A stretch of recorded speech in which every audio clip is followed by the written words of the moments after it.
मैं किसी धर्म की बुराई नहीं करता हूँ और न ही किसी धर्म को बढ़ावा देता हूँ। मैं किसी की भावनाओं को ठेस नहीं पहुँचाना चाहता। फिर भी यदि किसी को मेरी बातें अच्छी नहीं लगती हैं तो मैं हृदय से क्षमा प्रार्थी हूँ। जय मसीह की भाई और बहनों, कैसे हैं आप लोग। उम्मीद करता हूँ कि प्रभु के आशीर्वाद से आप लोग स्वस्थ व आनंदित होंगे। आज का हमारा विषय है समस्या और समाधान। भाइयों और बहनों, जब भी कोई समस्या आती है तो हमें घबराना नहीं चाहिए, बल्कि समस्या का समाधान खोजना चाहिए। मेरा मानना है कि समस्या कैसी भी हो, उसका समाधान अवश्य होता है।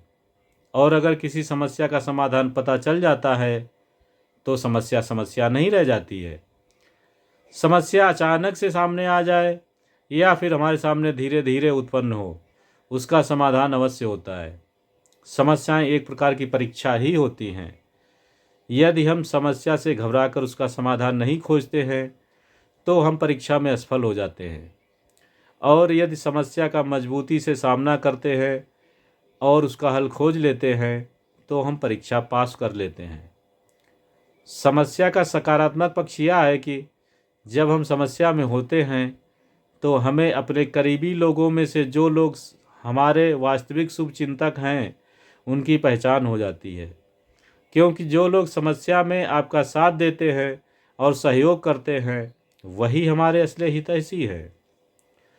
समस्या आने पर हमें खुद के धैर्य व सहनशीलता की पहचान होती है।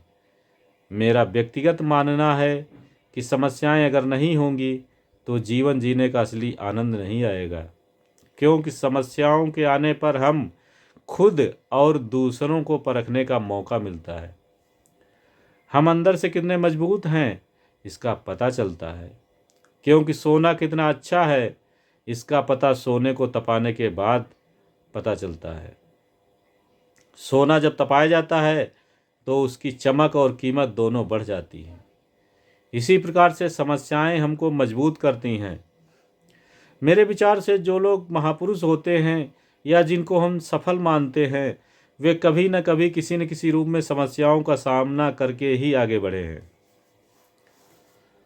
भाइयों और बहनों, अगर हम जीवन में सफल होना चाहते हैं तो समस्याओं का हल निकालकर हमें समस्याओं से पार पाना होगा।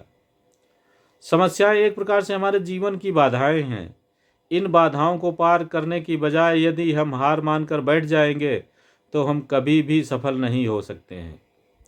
समस्याओं को पार करके जब हम जीवन में आगे बढ़ते हैं तो हमारे अंदर आत्मविश्वास बढ़ जाता है। समस्याओं को हमें एक पहेली के रूप में लेना चाहिए। अगर हम इन पहेलियों को हल करके आगे बढ़ेंगे तो हमें जीवन जीने का आनंद आएगा। अगर हमारे जीवन में कोई समस्या आती है तो हम समस्या और उसके समाधान पर निष्पक्ष रूप से मनन और चिंतन करना चाहिए। समस्या के समाधान के विकल्पों पर विचार करना चाहिए। कौन सा विकल्प सबसे उपयुक्त है उसे चुनना चाहिए। इससे हमारे व्यक्तित्व में निखार आएगा।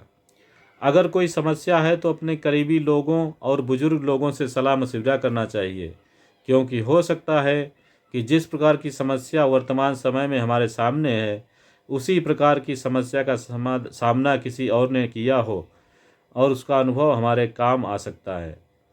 समस्याओं से हमें कभी भी डरना नहीं चाहिए।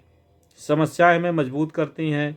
जैसे कच्चे मिट्टी के बर्तन को जब आग में पकाया जाता है तो उसकी मजबूती बढ़ जाती है और वह पानी भरने के काम आता है। वहीं पर कच्ची मिट्टी का बर्तन पानी को धारण नहीं कर सकता है, क्योंकि वह गल जाएगा और पानी बह जाएगा। इसलिए यदि हमें अपने अंदर पानी धारण करना है तो समस्या रूपी आग में पकना पड़ेगा, और जब हम समस्याओं को पार करके जीवन में आगे बढ़ेंगे तो हमारा सम्मान होगा, वह हमारी कीमत बढ़ जाएगी। हमें महापुरुषों के जीवन से सीख लेनी चाहिए, क्योंकि कोई महापुरुष ऐसे ही नहीं बन जाता है। जो भी महापुरुष हुए हैं वे पहले साधारण पुरुष थे। वे किसी न किसी समस्या को जो कि बहुत बड़ी थी को पार करके महापुरुष बने। अब हमें निर्णय लेना है कि हमें साधारण मनुष्य बनना है या हम महापुरुषों की श्रेणी में आना है। महापुरुषों के नाम में पहले ही महा जुड़ा हुआ है। फिर पुरुष लिखा है। हम यदि किसी महापुरुष को पसंद करते हैं तो उसकी जीवनी के बारे में पढ़ना चाहिए। जैसे मैं एक महापुरुष बाबा साहब डॉक्टर भीमराव अंबेडकर का नाम लेना चाहता हूँ। मुझे जहाँ तक पता है उनके जीवन में समस्याओं की कोई कमी नहीं थी, लेकिन वे सारी समस्याओं को पार करके एक ऐसे महापुरुष बने जिनकी मिसाल दी जाती है। अगर हमारे जीवन में समस्याएं नहीं आएंगी तो कभी हम महापुरुषों की श्रेणी में शामिल नहीं हो पाएंगे। अगर हमारे जीवन में समस्याएं नहीं होंगी तो हमारा बौद्धिक विकास रुक जाएगा और हम साधारण पुरुष ही रह जाएंगे।